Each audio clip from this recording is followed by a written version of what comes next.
घेतले। सामान्य महिला लोकसभेत जाऊ नये, सामान्य महिला विधानसभेत जाऊ नये म्हणून काल एकमताने त्यांनी हा डाव हाणून पाडला।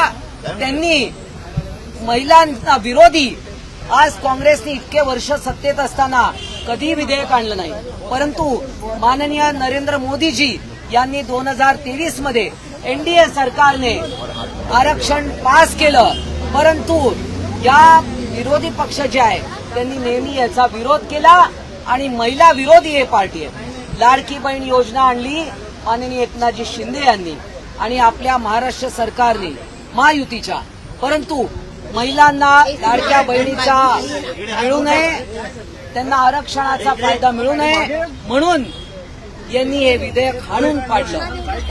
महिलाओं के सम्मान में शिवसेना मैदान में, महिलाओं के सम्मान में शिवसेना मैदान में, महिलाओं के सम्मान में शिवसेना मैदान में। एकनाथ शिंदे साहब तुम आगे बढ़ो, हम तुम्हारे साथ हैं, एकनाथ शिंदे साहब आगे बढ़ो, हम तुम्हारे साथ हैं। बाळासाहेब ठाकरे एकनाथ शिंदे साहब तुम आगे बढ़ो, हम तुम्हारे साथ हैं। बाळासाहेब ठाकरे जय भवानी, जय शिवाजी, जय भवानी, जय शिवाजी। शिवसेना महिला आघाडीचा विजय हो, शिवसेना महिला आघाडीचा विजय हो। एकनाथजी शिंदे साहेब आगे बढ़ो, हम तुम्हारे साथ हैं।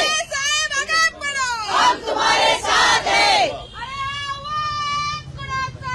शिवसेनेचा, महिला आघाडीचा जिंदाबाद, महिला आघाडी, नारी शक्ती जय